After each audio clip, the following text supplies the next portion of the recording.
My topic is physical appearance and the art of self-presentation and conduct. So let's start. Appearance of a person is like wrapping of goods. इसमें लिखा हुआ है कि appearance बहुत ज़्यादा matter करती है. इसमें एक एग्जाम्पल दिया हुआ है जो मैं आपको एक्सप्लेन करूंगी. 2 प्रोडक्ट्स हैं डिफरेंट कंपनीज के, बट उनकी क्वालिटी सेम है. तो बट दोनों के सेल रिजल्ट जो हैं वो अलग अलग हैं. क्यों? क्योंकि उनकी जो रैपिंग और पैकेजिंग है जिन इसके ऊपर डिपेंड करता है. जिसकी पैकेजिंग ज़्यादा अट्रैक्टिव होगी लोग उससे लेना ज़्यादा पसंद करेंगे. तो यही जिसकी पुअर पैकेजिंग होगी लोग उसे लेना पसंद नहीं करेंगे. तो यही एप्लीकेबल करता है हमारी पर्सनैलिटी के ऊपर.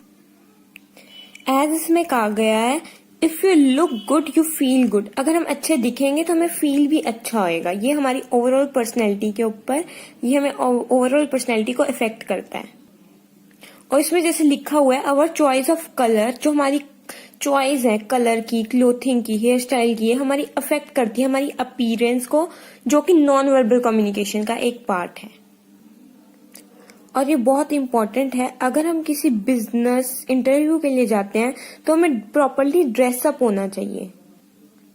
हमें बहुत सारी ज्वेलरीज, मेकअप वगैरह नहीं करना चाहिए. How appearance affect other opinions. Physical appearance हमारी जॉब इंटरव्यूज को इन्फ्लुएंस करती है. Consumer buying behaviour grades in school and colleges.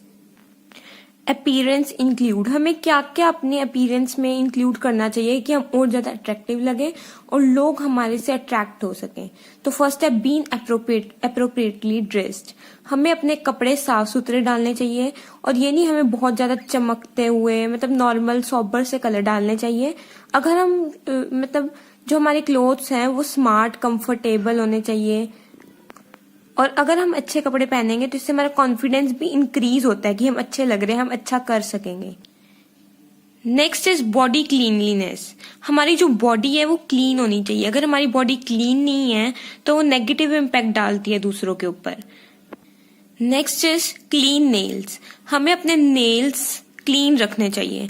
अगर वो बढ़ भी जाते हैं तो हमें उसे टाइम के साथ ट्रिम कर लेना चाहिए.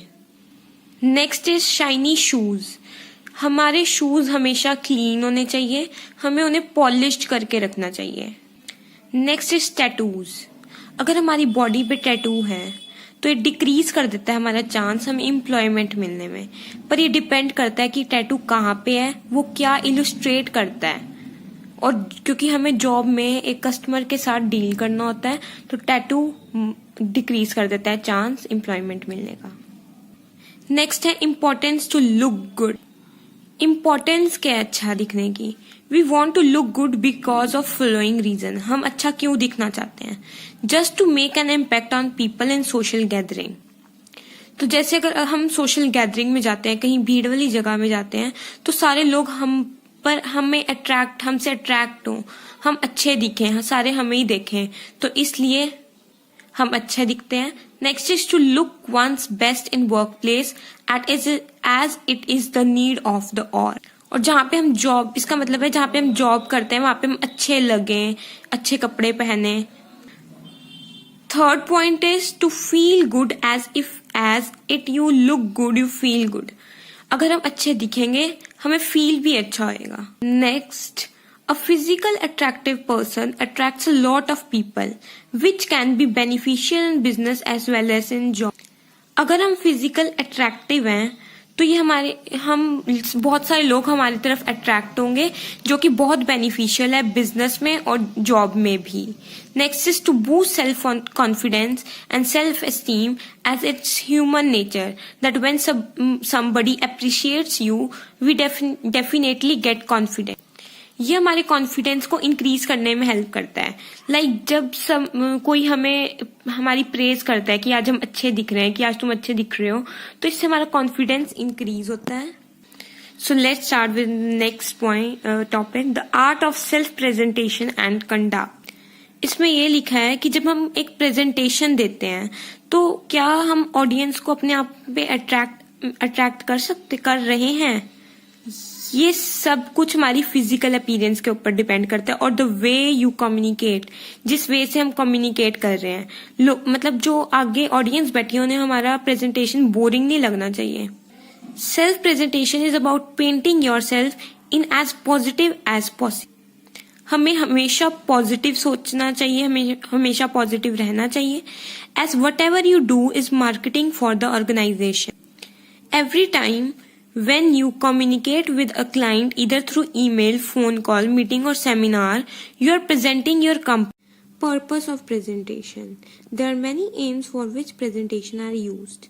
हम जो presentation दे रहे हैं उसका क्या aim है, हम क्यों, उसका क्या purpose है जो हम presentation दे रहे हैं. So first is to convince. जब हम presentation दे रहे होते हैं इसका मतलब हम अपनी audience को convince कर रहे हैं ताकि उनका मोरल इम्प्रूव हो, अब हमारे एम्प्लॉयज़ का मोरल इम्प्रूव हो जो हमारे ऑर्गेनाइजेशन में है. सो अगर हम एक इफेक्टिव प्रेजेंटेशन देते हैं तो मैनेजर अपनी एम्प्लॉयज़ का पॉइंट ऑफ व्यू चेंज कर देता है. So next is to instruct. जो ऑर्गेनाइजेशन है उनका साइज बहुत ज़्यादा बिग होता है तो वो सारे एम्प्लॉयज़ को वो प्रेजेंटेशन के थ्रू ऑर्डर मतलब इंस्ट्रक्ट करते हैं, डायरेक्ट करते हैं कि वो उनके साथ फैमिलियर रहे ताकि जो भी पॉलिसीज है ऑर्गेनाइजेशन की वो दूसरी कंपनीज को जाके ना बताएं या उनका लीक आउट ना करें. Next is to report about the progress of the project. एक प्रेजेंटेशन के थ्रू ही मैनेजर को रिपोर्ट मिलती है प्रोजेक्ट के बारे में अपने कि वो कैसा चल रहा है, क्या मतलब ऑर्गेनाइजेशन में चल रहा है. The elements that constitute effective presentation. There are many elements that constitute effective presentation. So first is self-esteem.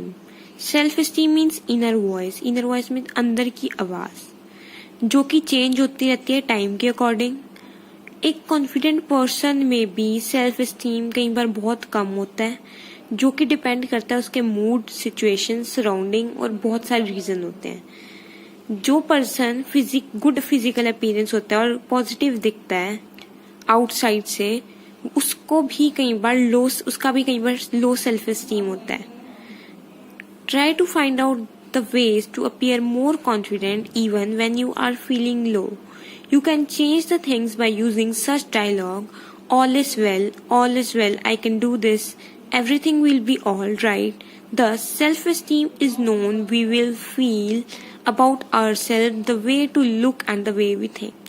हमें कॉन्फिडेंट रहने के लिए कुछ पॉजिटिव एटीट्यूड रखना चाहिए और कुछ ऐसे वर्ड्स का यूज करना चाहिए जैसे कि all is well, I can do this, everything will be all right.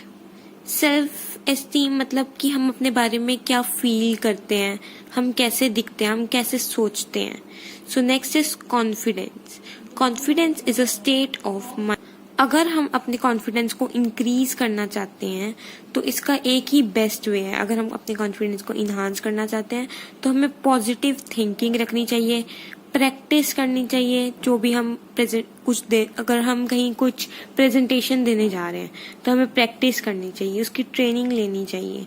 And interacting to other person, हमें एक दूसरे से बातचीत करनी चाहिए. It comes by having faith in your own abilities, potential and skill, as confidence means how we feel about our ability to do something.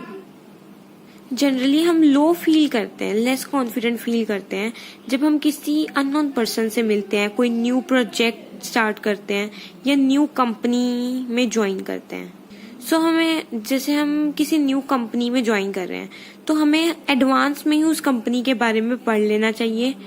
If you are appearing in an interview or joining a new company, because knowing to expectations how and why things are done will make you aware and make you feel more prepared and ultimately more confident. अगर हम पहले ही से ही उस company के बारे में पढ़ लें तो हमें पता चल जाता है उस कंपनी में क्या चल रहा है और हम और कॉन्फिडेंट फील करते हैं. Next is effective speaking and appropriate use of word. हमारी जो स्पीकिंग है वो इफेक्टिव होनी चाहिए और जो वर्ड्स हैं हमें एप्रोप्रिएट यूज करने चाहिए. हमारी वॉइस जो है वो हमारी पर्सनैलिटी को रिफ्लेक्ट करती है तो हमें लर्न करना चाहिए कि हम कम्युनिकेट फ्लुएंटली करें. हमें पता चल जाता है वॉइस से कि about the sex, education, training, background, nature and temperature aspect of the person through his voice. हम वॉइस से सब कुछ पता कर सकते हैं कि पर्सन में कितनी एबिलिटी है। It place an important role in business, और ये बिजनेस में भी बहुत ज़्यादा इम्पोर्टेंट रोल प्ले करता है। Try to have variation over pitch, intonation, tempo and volume, because the monotonous voice sound very boring and dull. अगर हम एक ही वॉइस में बोलते रहेंगे तो वो बहुत बोरिंग लगेगा और डल लगेगा। तो हमें पिच, अपनी वॉइस की वेरिएशंस करनी चाहिए। Because the monotonous voice sounds very boring and dull, try to bring changes in pitch, volume and intonation to hold the interest to the audience. हमें इस तरह से बोलना चाहिए कि सामने वाली हमारी ऑडियंस है वो बोर ना हो। सो जो हमारी वॉइस है वो सॉफ्ट होनी चाहिए। Always use those word that support your argument as they communicate what we think, feel and do. Decide before speaking, हमें डिसाइड कर लेना चाहिए कि हम क्या बोलना चाहते हैं। हमें नोट्स बना लेने चाहिए, उसके मेमोरी में अपनी स्टोर कर लेना चाहिए। हमें उसके बारे में रीड कर लेना चाहिए कुछ बोलने से पहले। जैसे हमें 7 C's ऑफ कम्युनिकेशन अपने माइंड में रखने चाहिए, जो कि completeness, conciseness, consideration, concreteness, clarity and courtesy and correctness. अगर हम इन 7 C's को ध्यान में रख के कम्युनिकेशन करेंगे तो हमारी कम्युनिकेशन और ज़्यादा इफेक्टिव होगी। सो next is physical appearance. Appearance of a person, ये मैंने आपको इंट्रोडक्शन में बताया है कि एक पर्सन की अपीयरेंस बहुत ज़्यादा मैटर करती है।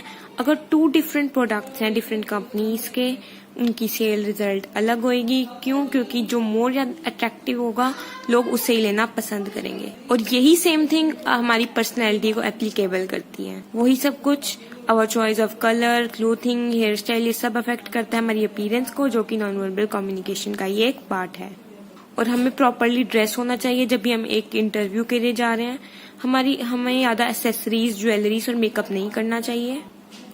Next is body language. Body language एक बहुत इम्पॉर्टेंट मीडियम है हम अपने आप को प्रेजेंट करने का। ये बहुत ज़्यादा, हम कुछ बोलने ना इससे पहले हमारी बॉडी हमारे को रिप्रेजेंट कर देती है। ये हमारी इंटरनल फीलिंग को एक्सप्रेस कर देती है। हमें हमेशा स्माइलिंग फेस रखना चाहिए जब भी हम कहीं रिप्रेजेंट कर रहे हैं अपने आप को। जैसे हम जॉब इंटरव्यू के लिए जा रहे हैं तो हमें स्माइल रखनी चाहिए अपने फेस पे। प्रॉपर पोस्चर, हमारा पोस्चर प्रॉपर होना चाहिए, हमें बेंड नहीं होना चाहिए। Appropriate gestures and keep on having eye contact with your audience. हमें आई कॉन्टैक्ट भी करना चाहिए अपनी ऑडियंस के साथ, ताकि उन्हें लगे कि हम फैमिलियर हैं उनके साथ। In fact, the way for establishing eye contact with someone speaks volume about your attitude or the situation. जब हम एक दूसरे से आई टू आई कंटेक्ट करते हैं तो ये जो रियल कम्युनिकेशन होती है वो अक्कर होती है। Even silence is not absence of communication. Silence also forms a fascinating part of communication. हमें साइलेंस भी रहना चाहिए, क्योंकि साइलेंस पार्ट है कम्युनिकेशन का। हम अपने आप को प्रेजेंट करते हैं तो हमें ये भी दिखाना चाहिए कि हम एक गुड लिसनर हैं। हमें कोई भी सिचुएशन का साइलेंटली रिस्पोंड करना चाहिए, which require talking and not being silent when we should is inappropriate. हमें बहुत ज़्यादा साइलेंट भी नहीं रहना चाहिए। So next is medium. हमारा मीडियम क्या है, हम किस टॉपिक के बारे में बोलना चाहते हैं ऑडियंस में। So and next is purpose. You will have to define your purpose of presentation. हम प्रेजेंटेशन क्यों दे रहे हैं, क्या पर्पस है हमारी प्रेजेंटेशन, हम किस तरह की प्रेजेंटेशन दे रहे हैं। लाइक सेल प्रेजेंटेशन दे रहे हैं, ट्रेनिंग प्रेजेंटेशन दे रहे हैं, या सर्विस कंडक्ट कर रहे हैं। Next is planning. Planning is designing means how you are going to achieve your desired outcomes. हम अपने रिजल्ट्स को कैसे अचीव कर रहे हैं। Planning refers to deciding in advance what to do, how to do, and who is to do. Next is audience analysis. As next is audience analysis. हमें audience को analyze करना है। हमारी communication तभी effective होगी जब जो audience को जो हम बोल रहे हैं वो audience को समझ आए। Next is practice. Try to practice one before the final presentation. हम कहीं भी प्रेजेंटेशन देने जा रहे हैं तो हमें एक बारी प्रैक्टिस कर लेनी चाहिए. इससे हमारा कॉन्फिडेंस लेवल इंक्रीज होता है. हमें स्माइल करनी चाहिए. हमें आई कांटेक्ट करना चाहिए ऑडियंस के साथ. Make it memorable. हमारी जो प्रेजेंटेशन है वो इतनी अच्छी होनी चाहिए कि लोग उससे याद करें. मतलब अच्छी होनी चाहिए. रोज कम्युनिकेशन को रिसीव करें employees. So our chapter is complete. Thank you.